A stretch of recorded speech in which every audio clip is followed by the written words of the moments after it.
Hello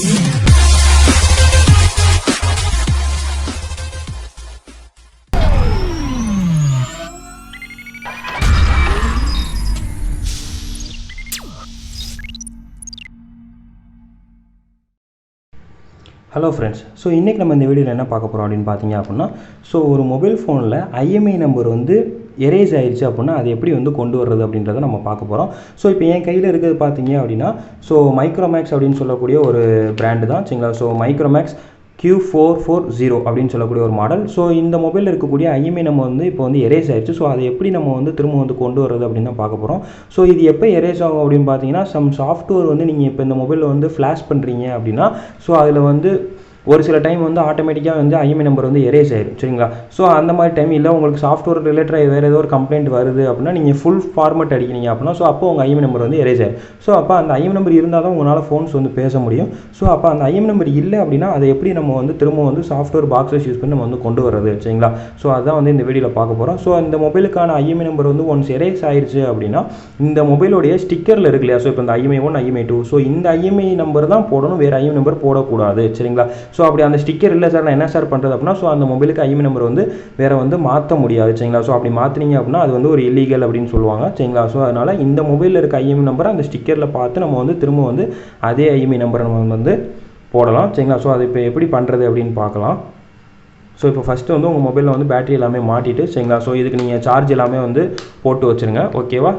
நான் வந்து கையில் வச்சுருக்கேன் சரிங்களா. ஸோ இந்த மொபைல் தான் நான் வந்து கையில் வச்சுருக்கேன். ஸோ இதில் இருக்கக்கூடிய சிபிஎஸ்சின்னு பார்த்தீங்க அப்படின்னா MediaTek, அதை தான் வந்து MTK அப்படின்னு சொல்லுவோம். ஸோ அந்த MediaTekல பார்த்தீங்க அப்படின்னா சர்வீஸில் இந்த இடத்துல வந்து IMEI சுவிட்ச் ஆஃப் IMEI சுவிட்ச் ஆன் அப்படின்னு சொல்லிட்டு இருக்கு இல்லையா. ஸோ இந்த IMEI சுவிட்ச் ஆஃப் அப்படின்றது வந்துட்டு உங்களுக்கு ஒரு கண்டிஷன். ஸோ IMEI சுவிட்ச் ஆன் அப்படின்றது ஒரு கண்டிஷன் சரிங்களா. ஸோ நீங்கள் வந்து எந்த கண்டிஷனில் பேஸ் பண்ணி நீங்கள் பண்ணுறீங்களோ ஸோ அதை நீங்கள் சூஸ் பண்ணிக்கோங்க. ஸோ இப்போ நான் ஃபஸ்ட் பார்த்தீங்க அப்படின்னா நான் வந்து IMEI சுவிட்ச் ஆஃப் நான் வந்து சூஸ் பண்ணிக்கிறேன்.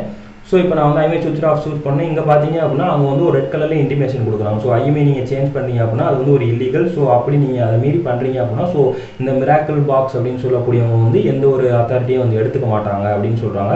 ஸோ அதனால தான் நான் முன்னாடியே சொல்லியிருந்தேன், ஒருவேளை அந்த IMEI நம்பர் எரேஸ் ஆயிடுச்சு அப்படின்னா நீங்கள் கரெக்டாக அந்த மொபைலுக்கான IMEI நம்பரை நீங்கள் சூஸ் பண்ணி நீங்கள் வந்து போட்டிங்க அப்படின்னா உங்களுக்கு வந்து கரெக்டாக இருக்கும். ஸோ இப்போ இதில் IMEI சுவிட்ச் ஆஃப்ன்ற நம்ம கிளிக் பண்ணிட்டோம். ஸோ இந்த இடத்துல நம்ம வந்து IMEI நம்பர் வந்து என்ட்ரு பண்ண போகிறோம் ஓகேவா. வந்து நம்ம வந்து இருந்த அந்த மொபைலில் இருந்த IMEI நம்பர் நம்ம இதில் வந்து டைப் பண்ணியாச்சு ஓகேவா. ஸோ இதில் IMEI 1 IMEI 2 IMEI 3 4 இருக்கும் சரிங்களா. ஸோ உங்கள் மொபைலில் வந்து இப்போ சப்போஸ் 4 சிம் கார்டு இருக்குது அப்படின்னா ஸோ நீங்கள் அதை யூஸ் பண்ணி நீங்கள் வந்து 4 IMEI நம்பர் நீங்கள் வந்து ஜென்ரேட் பண்ணிக்க முடியும். ஸோ இப்போ நான் வந்து IMEI சுவிட்ச் ஆஃப்ன்ற கண்டிஷனில் வச்சு தான் நான் வந்து IMEI நம்பர் வந்து நான் வந்து எடிட் பண்ண போகிறேன். ஸோ இது வந்து ஒரு இல்லீகல் தான், பட் ஆனால் நமக்கு ஒன்ஸ் நம்ம வந்து ஃப்ளாஷ் பண்ணும்போது நம்ம IMEI நம்பர் வந்து எரேஸ் ஆயிடுது அப்படின்றதுனால தான் நம்ம இப்போ இந்த இது பண்ணுறோம் சரிங்களா. ஸோ அதுக்கு நம்ம மொபைலில் இருக்கக்கூடிய லேபிளில் இருக்கக்கூடிய IMEI நம்பர் தான் நம்ம வந்து போடணும் ஓகேவா. ஸோ இப்போ நான் வந்து ஜஸ்ட் வந்து இந்த நியூ பிடி அப்படின்ற கிளிக் பண்ணிவிட்டு ஸோ அந்த ஸ்டார்ட் பட்டன் அப்படின்றத நான் வந்து கிளிக் பண்ணுறேன். ஸோ எனக்கு அந்த வெயிட்டிங் ஃபார் USB போர்ட் அப்படின்னு சொல்லி வரும். ஸோ இப்போ நான் என்ன பண்ணுறேன் அப்படின்னா என் மொபைல் நான் வந்து கனெக்ட் பண்ணுறேன். ஸோ அதுக்கு முன்னாடி வால்யூம் டவுன் பண்ண நீங்கள் வந்து ப்ரெஸ் பண்ணிவிட்டு கனெக்ட் பண்ணுங்கள். ஸோ அப்போ தான் இது வந்து அந்த சிப்செட் மோட் அப்படின்றதுக்குள்ளே போகும்.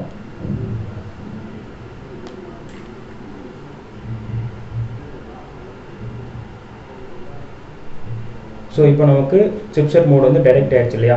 ஸோ இப்போ பார்த்தீங்க அப்படின்னா நம்ம செகண்ட் டைம் வந்து நம்ம ஒருக்கா வந்து USB வந்து நம்ம வந்து ரிமூவ் பண்ணிவிட்டு திரும்ப மாற்ற மாதிரி இருக்கும். ஸோ அப்போ நம்ம வந்து ஸ்டார்ட் வந்து கொடுத்துட்டு ஸோ நம்ம அதை வந்து ரிமூவ் பண்ணிக்கலாம். ஸோ இப்போ நான் வந்து இன்னொரு டைம் வந்து நான் வந்து ஜஸ்ட்டு வந்து அந்த USB நான் வந்து இன்சர்ட் பண்ணுறேன். ஸோ அங்கே நான் வந்து ஸ்டார்ட் பட்டன் கொடுத்துட்டேன். ஸோ எனக்கு அங்கே வந்து CPU வந்து எடுத்துக்கிச்சு.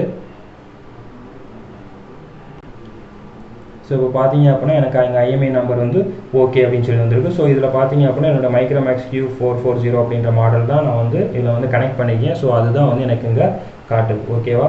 ஸோ இப்போ எனக்கு IMEI நம்பர் வந்து நம்ம இங்கே என்ன நம்பர் நம்ம வந்து என்ட்ரு பண்ணிக்கோமோ, அதாவது நம்ம இங்கே என்ன நம்பர் நம்ம வந்து என்ட்ரு பண்ணிக்கோமோ ஸோ அந்த நம்பர் தான் எனக்கு இங்கே வந்து கரெக்டாகி ஓகேன்னு சொல்லி வந்திருக்கு சரிங்களா. ஸோ இப்போ நம்ம மொபைல் வந்து ஆன் பண்ணி நம்ம வந்து பார்க்கலாம். ஸோ இப்போ நான் வந்து அந்த USB கேபிள் நான் வந்து ரிமூவ் பண்ணிவிட்டு ஸோ ஒன்ஸ் நம்ம வந்து சிப்செட் மோடில் இருந்துச்சு இல்லையா நம்ம மொபைல். ஸோ அதனால் ஒன் டைம் வந்து பேட்டரியை வந்து ரிமூவ் பண்ணிவிட்டு நீங்கள் வந்து இன்சர்ட் பண்ணிடுங்க. ஸோ இன்சர்ட் பண்ணதுக்கப்புறம் இப்போ நீங்கள் ஜஸ்ட்டு வந்து பேனல் மாட்டிட்டு ஸோ பவர் பட்டனை வந்து ப்ரெஸ் பண்ணுங்கள். ஸோ அது பூட் ஆகி உள்ளே போகிற வரையும் கொஞ்சம் டைம் ஆகும். ஸோ இப்போ நம்ம லாக் வந்து அன்லாக் பண்ணிவிட்டு ஸோ நம்ம டைப் பண்ண ஐஎம்இ நம்பர் வந்து இருக்கா இல்லையான்னு சொல்லிட்டு நம்ம வந்து செக் பண்ணி பார்க்கலாம். ஸோ நம்மளோட டயல் பேடில் ஐஎம்இ நம்பர் செக் பண்ணுறதுக்கு ஸோ *#06#. ஸோ போட்டிங்க அப்படின்னா ஸோ நம்ம போட்ட அந்த ஐஎம்இ நம்பர் சரிங்களா. ஸோ அந்த ஐஎம்இ நம்பர் தான் வந்து இதில் இருக்குது சரிங்களா. ஸோ நம்ம லேபிளில் இருக்கக்கூடிய ஐஎம்இ நம்பர் தான் வந்து இந்த ஐஎம்இ நம்பர் சரிங்களா. ஸோ இதுதான் வந்து நம்மளுடைய மிராக்கிள் பாக்ஸ் யூஸ் பண்ணி இப்போ நம்ம வந்து ஐஎம்இ நம்பர் வந்து எடிட் பண்ணோம். ஸோ இது எப்போ அப்படின்னு பார்த்தீங்க அப்படின்னா ஒன்ஸ் நீங்கள் ஏதோ ஒரு மாடலுக்கு வந்து நீங்கள் ஓஎஸ் போடும்போது அதில் வந்து ஐஎம்இ நம்பர் அழிஞ்சிருச்சு, இது வந்து நீங்கள் இந்த ஃப்ளாஷ் டூல் யூஸ் பண்ணி போட்டிங்க அப்படின்னா ஸோ இந்த மாதிரி கம்ப்ளைண்ட் வந்து வரும். ஓகேவா. ஸோ அந்த மாதிரி வந்துச்சு அப்படின்னா நீங்கள் பாக்ஸ் யூஸ் பண்ணி நீங்கள் வந்து ஐஎம்இ நம்பர் வந்து எடிட் பண்ணிக்கலாம். ஓகேவா. Thank you friends.